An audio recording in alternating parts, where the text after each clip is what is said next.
Welcome everyone to my channel, which is Zam, the true way of life, with the new video.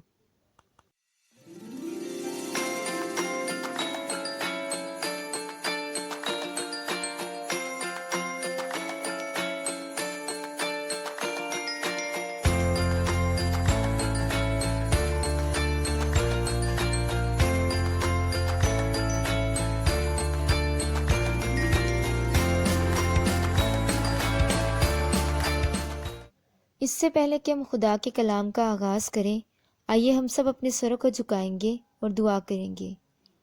خدا باپ، ہم تیرا شکریہ ادا کرتے ہیں کیونکہ تو ہی تعریف، تمجید اور شکر کے لائق ہے۔ ہم سب تیرے شکر گزار ہیں تیرے زندہ کلام کے لیے جو تو نے ہماری زندگیوں میں بخش دیا۔ اے باپ، تیرے حضور منت کرتے ہیں تو ہماری رہنمائی کر اور ہمارے بند سے ان کو کھول دے، تاکہ جو تیرا کلام پڑھا جائے وہ ہمارے دلوں میں گھر کر جائے اور ہم تیرے کلام کے مطابق پاکیزگی کی زندگی گزارنے والے بنیں۔ اے باپ، تو ہمیں حکمت اور دانائی بخش تاکہ ہم تیرے کلام کے بھیدوں کو سمجھیں۔ اے باپ، یہ سب دعا مانگتے ہیں تیرے پیارے بیٹے یسوع المسیح کے نام سے، آمین۔ خداوند کے زندہ کلام میں لکھا ہے، حقیقی نور جو ہر ایک آدمی کو روشن کرتا ہے دنیا میں آنے کو تھا۔ وہ دنیا میں تھا اور دنیا اس کے وسیلہ سے پیدا ہوئی اور دنیا نے اسے نہ پہچانا۔ وہ اپنے گھر آیا اور اس کے اپنوں نے اسے قبول نہ کیا۔ یوحنا کی انجیل یسوع کو خدا کے ازلی کلام کی صورت میں پیش کرتی ہے جو انسان بنا اور ہمارے درمیان رہا، اور ان آیات میں یوحنا رسول نے یسوع مسیح کو حقیقی نور سے تشبیہ دی ہے۔ یوحنا رسول نے عام چیزوں کو مجازی طور سے استعمال کر کے روحانی حقائق کی نشاندہی کی ہے، مثلاً پانی، روٹی، نور، چرواہا اور اس کی بھیڑیں، انگور کا درخت اور اس کا پھل۔ اور ان آیات میں یوحنا رسول نے یسوع مسیح کو حقیقی نور کہا ہے، اور یسوع مسیح نے خود بھی کہا ہے، دنیا کا نور میں ہوں، جو میری پیروی کرے گا وہ اندھیرے میں نہ چلے گا بلکہ زندگی کا نور پائے گا۔ اگر ہم دیے اور کینڈل کو دیکھیں تو نہ صرف وہ خود روشن ہوتے ہیں بلکہ اندھیرے میں دوسروں کو بھی روشنی دیتے ہیں۔ جب ایک کینڈل اندھیرے میں چمکتی ہے تو وہ اپنے قریبی علاقوں کو بھی روشن کر دیتی ہے۔ بالکل اسی طرح سے یسوع مسیح نور ہیں اور وہ دوسروں کو روشنی دیتے ہیں۔ یسوع مسیح کی روشنی سے ہمارے اندر کا اندھیرا اور تاریکی ختم ہو جاتی ہے۔ خداوند کے کلام میں لکھا ہے، اس لیے کہ خدا ہی ہے جس نے فرمایا کہ تاریکی میں سے نور چمکے، اور وہی ہمارے دلوں میں چمکا، تاکہ خدا کے جلال کی پہچان کا نور یسوع مسیح کے چہرے سے جلوہ گر ہو۔ جب یسوع مسیح کا نور ہم پر جلوہ گر ہوتا ہے تو ہمارے سب گناہ ہم پر ظاہر ہو جاتے ہیں، کیونکہ وہ نور اور پاک ہے اور اس نے کبھی کوئی گناہ نہیں کیا، اور جب اس کا نور ہم پر چمکتا ہے تو ہم میں سے ہر طرح کی تاریکی اور ہر طرح کے گناہ ظاہر ہو جاتے ہیں۔ خداوند کے کلام میں لکھا ہے، خدا نور ہے اور اس میں ذرا بھی تاریکی نہیں۔ اگر ہم کہیں کہ ہماری اس کے ساتھ شراکت ہے اور پھر تاریکی میں چلیں تو ہم جھوٹے ہیں اور حق پر عمل نہیں کرتے۔ لیکن اگر ہم نور میں چلیں جس طرح کہ وہ نور میں ہے تو ہماری آپس میں شراکت ہے، اور اس کے بیٹے یسوع کا خون ہمیں تمام گناہ سے پاک کرتا ہے۔ اگر ہم کہیں کہ ہم بے گناہ ہیں تو اپنے آپ کو فریب دیتے ہیں اور ہم میں سچائی نہیں۔ اگر اپنے گناہوں کا اقرار کریں تو وہ ہمارے گناہوں کے معاف کرنے اور ہمیں ساری ناراستی سے پاک کرنے میں سچا اور عادل ہے۔ اگر کہیں کہ ہم نے گناہ نہیں کیا تو اسے جھوٹا ٹھہراتے ہیں اور اس کا کلام ہم میں نہیں ہے۔ بس وہ خود تو نور ہے اور اپنی روشنی سے ہمیں بھی روشن کرتا ہے۔ خدا کا کلام کہتا ہے، حقیقی نور جو ہر ایک آدمی کو روشن کرتا ہے، یعنی مسیح خود نور ہے اور وہ اپنی روشنی سے ہمیں بھی روشن کر دیتا ہے۔ جیسا کہ نور تاریکی میں چمکتا ہے اور اندھیرے میں روشنی کا باعث بنتا ہے، اور نہ صرف خود روشن ہوتا ہے بلکہ اپنے آس پاس کی جگہ کو بھی روشن کر دیتا ہے، بالکل ویسے ہی یسوع مسیح نے ہمیں بھی روشنی دی ہے تاکہ ہم بھی اس کی مانند اس دنیا میں ہوتے ہوئے پاکیزگی کی زندگی گزاریں۔ خدا کے کلام میں لکھا ہے، اس لیے کہ نور کا پھل ہر طرح کی نیکی اور راست بازی اور سچائی ہے، اور تجربہ سے معلوم کرتے رہو کہ خداوند کو کیا پسند ہے، اور تاریکی کے بے پھل کاموں میں شریک نہ ہو بلکہ ان پر ملامت ہی کیا کرو، کیونکہ ان کے پوشیدہ کاموں کا ذکر بھی کرنا شرم کی بات ہے، اور جن چیزوں پر ملامت ہوتی ہے وہ سب نور سے ظاہر ہوتی ہیں، کیونکہ جو کچھ ظاہر کیا جاتا ہے وہ روشن ہو جاتا ہے۔ اس لیے وہ فرماتا ہے، اے سونے والے جاگ اور مردوں میں سے جی اٹھ، تو مسیح کا نور تجھ پر چمکے گا۔ اگر ہم چاہتے ہیں کہ ہم روشن ہوں تو اس کے لیے ضروری ہے کہ ہم حقیقی نور یعنی مسیح کو جانیں، اور ہم صرف اسے تبھی جان سکتے ہیں جب ہم اس کے حکموں پر عمل کرتے ہیں۔ خدا کے کلام میں لکھا ہے، اگر ہم اس کے حکموں پر عمل کریں گے تو اس سے ہمیں معلوم ہوگا کہ ہم اسے جان گئے ہیں۔ جو کوئی یہ کہتا ہے میں اسے جان گیا ہوں اور اس کے حکموں پر عمل نہیں کرتا، وہ جھوٹا ہے اور اس میں سچائی نہیں۔ ہاں، جو کوئی اس کے کلام پر عمل کرے اس میں یقیناً خدا کی محبت کامل ہو گئی ہے۔ ہمیں اسی سے معلوم ہوتا ہے کہ ہم اس میں ہیں۔ جو کوئی یہ کہتا ہے کہ میں اس میں قائم ہوں تو چاہیے کہ یہ بھی اسی طرح چلے جس طرح وہ چلتا تھا۔ اگر ہم چاہتے ہیں کہ ہم بھی روشن کیے جائیں تو اس کے لیے ضروری ہے کہ ہم اس کے حکموں پر عمل کریں، اور جس طرح سے وہ عاجز اور راست بازی سے اس زمین پر چلتا تھا بالکل اسی طرح سے ہم بھی چلیں، اور دنیا کی خواہش اور تاریکی سے دور رہیں۔ خدا کا کلام کہتا ہے، دنیا اور اس کی خواہش دونوں مٹتی جاتی ہیں، لیکن جو خدا کی مرضی پر چلتا ہے وہ ابد تک قائم رہے گا۔ اگلی آیات میں لکھا ہے، وہ دنیا میں تھا اور دنیا اس کے وسیلہ سے پیدا ہوئی اور دنیا نے اسے نہ پہچانا۔ وہ اپنے گھر آیا اور اس کے اپنوں نے اسے قبول نہ کیا۔ جیسا کہ ہم سب جانتے ہیں کہ یسوع مسیح خدا کا کلام ہمارے درمیان رہا، اور وہ اس پوری دنیا کا بنانے والا تھا، اور وہ ہماری خاطر اس زمین پر آیا تاکہ ہم سب اس کے وسیلہ سے بچائے جائیں۔ اور خدا کا کلام کہتا ہے، وہ اندیکھے خدا کی صورت اور تمام مخلوقات سے پہلے مولود ہے، کیونکہ اسی میں سب چیزیں پیدا کی گئیں، آسمان کی ہوں یا زمین کی، دیکھی ہوں یا اندیکھی، تخت ہوں یا ریاستیں یا حکومتیں یا اختیارات، سب چیزیں اسی کے وسیلہ سے اور اسی کے واسطے پیدا ہوئی ہیں، اور وہ سب چیزوں سے پہلے ہے اور اسی میں سب چیزیں قائم رہتی ہیں، اور وہی بدن یعنی کلیسیا کا سر ہے، یعنی یسوع مسیح جو اس دنیا کے بنانے والے تھے، وہ ہماری خاطر اس زمین پر آئے تاکہ ہم سب اس کے وسیلہ سے بچائے جائیں۔ اور خدا کا کلام کہتا ہے، اور کسی دوسرے کے وسیلہ سے نجات نہیں، کیونکہ آسمان کے تلے آدمیوں کو کوئی دوسرا نام نہیں بخشا گیا جس کے وسیلہ سے ہم نجات پا سکیں۔ یسوع مسیح جو ہم سب کے خالق ہیں، جب وہ مجسم ہو کر اس دنیا میں آئے تو صرف وہی واحد انسان ہیں جنہوں نے کبھی کوئی گناہ نہیں کیا، اور ہمارے اور باپ کے درمیان جو جدائی تھی اس دیوار کو توڑا تاکہ باپ اور ہم ایک ہو سکیں۔ آپ اس بات کا تصور کر سکتے ہیں کہ آپ ایک گھر میں رہتے ہوں اور اس گھر کے لوگ ہی آپ کو نہ جانیں، تو یہ کس قدر تکلیف دہ ہو سکتا ہے۔ بالکل اسی طرح سے یسوع مسیح جب دنیا میں آئے جو اس دنیا کے خالق ہیں، تو وہ لوگ جو یسوع مسیح کے انتظار میں تھے انہوں نے ہی اسے نہ پہچانا۔ اس وقت یہودی رومیوں کی حکومت کے غلام تھے، اور وہ اپنے لیے ایسا مسیحا چاہتے تھے جو ان رومیوں کو ختم کرے اور ان کی حکومت قائم کرے تاکہ وہ پوری دنیا میں بادشاہت کر سکیں۔ وہ ایسے بادشاہ کی تلاش میں تھے جو رومیوں کی حکومت کو ختم کرے تاکہ وہ آزاد ہو جائیں۔ لیکن جب یسوع مسیح اس دنیا میں آئے تو وہ عاجز تھے۔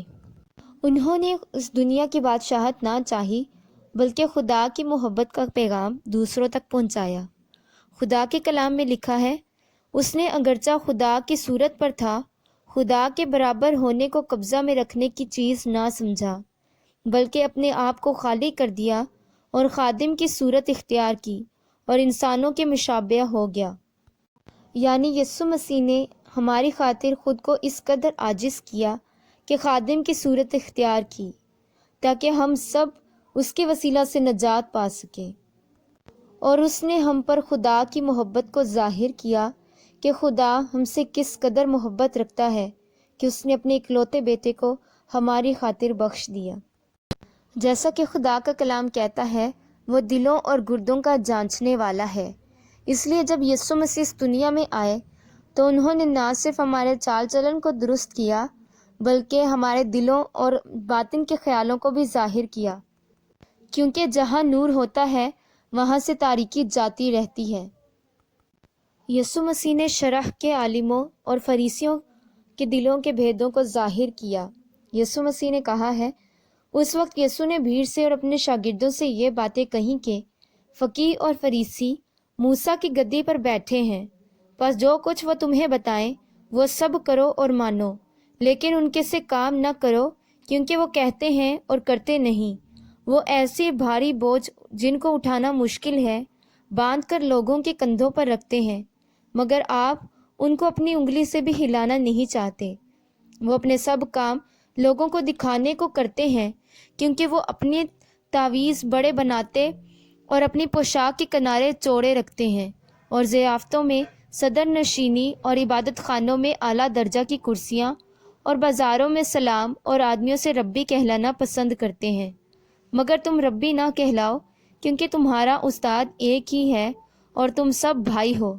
اور زمین پر کسی کو اپنا باپ نہ کہو، کیونکہ تمہارا باپ ایک ہی ہے جو آسمانی ہے۔ اور نہ تم ہادی کہلاؤ، کیونکہ تمہارا ہادی ایک ہی ہے، یعنی مسیح۔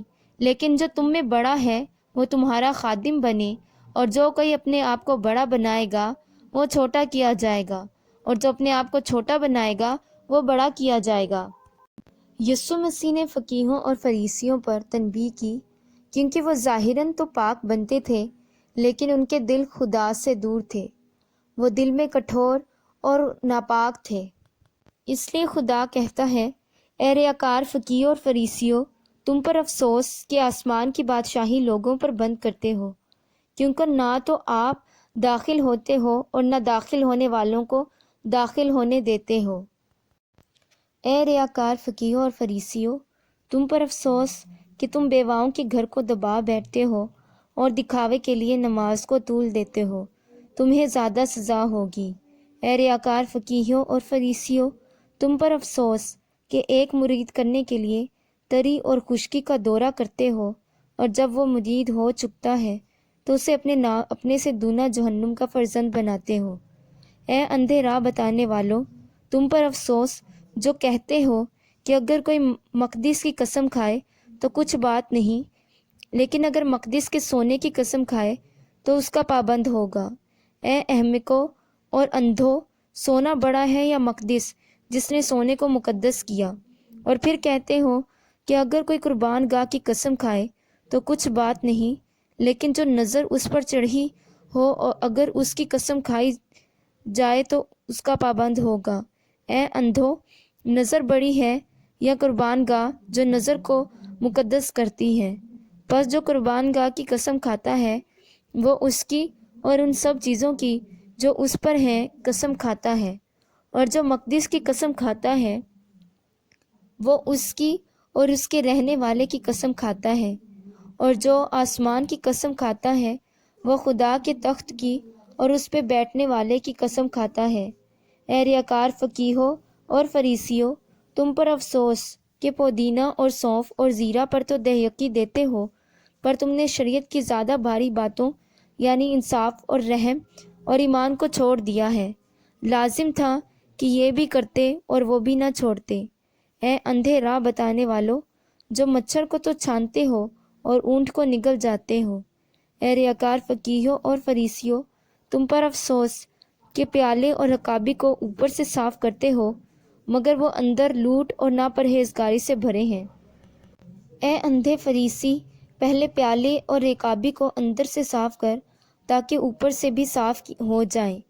اے ریاکار فقیہوں اور فریسیوں، تم پر افسوس کہ تم سفیدی پھری ہوئی قبر کی مانند ہو، جو اوپر سے تو خوبصورت دکھائی دیتی ہو مگر اندر مردوں کی ہڈیوں اور ہر طرح کی نجاست سے بھری ہیں۔ اسی طرح تم بھی ظاہر میں تو لوگوں کو راست باز دکھائی دیتے ہو مگر باطن میں ریاکاری اور بے دینی سے بھرے ہو۔ بس یسوع مسیح یہ چاہتے تھے کہ لوگ نہ صرف ظاہری طور پر بلکہ باطنی طور پر بھی راست باز بنیں۔ اس لیے جب یسوع مسیح اس دنیا میں آئے تو انہوں نے خود کو اس قدر عاجز کیا کہ خادم کی صورت اختیار کی، اور اسی طرح سے یسوع مسیح نے ہمیں بھی سکھایا کہ جو تم میں بڑا ہے وہ تمہارا خادم بنے، اور جو کوئی اپنے آپ کو بڑا بنائے گا وہ چھوٹا کیا جائے گا، اور جو اپنے آپ کو چھوٹا بنائے گا وہ بڑا کیا جائے گا۔ اور یسوع مسیح نے اس دنیا میں ہوتے ہوئے اپنے شاگردوں کے بھی پاؤں دھوئے۔ لہٰذا یسوع مسیح اس دنیا میں سب سے زیادہ عاجز انسان تھے، جبکہ یہودی ایسے بادشاہ کی تلاش میں تھے جو ان کے ساتھ بادشاہت کرے اور ان کو رومیوں کی حکومت سے آزاد کروائے۔ اور یسوع مسیح نے کہا، میری بادشاہت اس دنیا کی نہیں ہے، تم نیچے کے ہو اور میں اوپر کا ہوں۔ لہٰذا یسوع مسیح اس دنیا میں بادشاہت قائم کرنے کے لیے نہیں بلکہ لوگوں کو عاجز کرنے اور خدا کی محبت کو ظاہر کرنے کے لیے آئے۔ یسوع مسیح ایسے بادشاہ تھے جو گدھے پر سوار ہو کر یروشلم میں داخل ہوئے، لیکن یہودی ایسے بادشاہ کو چاہتے تھے جو گدھے پر نہیں بلکہ گھوڑے پر سوار ہو، یعنی وہ عاجز انسان کو نہ چاہتے تھے بلکہ ایسے بادشاہ کو چاہتے تھے جو ان کی حکومت کو قائم کرے اور وہ اس پوری دنیا پر راج کرے اور اپنے احکام دوسروں پر قائم کریں۔ اس لیے جب وہ دنیا میں تھا اور جو دنیا اس کے وسیلہ سے پیدا ہوئی، اسی دنیا نے اسے نہ پہچانا، کیونکہ وہ اپنے لیے ایسے بادشاہ کی تلاش میں تھے جو ان کی بادشاہت اس دنیا میں قائم کرے، نہ کہ اس بادشاہ کی تلاش میں جو خدا کی محبت کو ظاہر کرے اور خود عاجز ہو کر دوسروں کو بھی عاجز اور انکساری کے ساتھ جینا سکھائے۔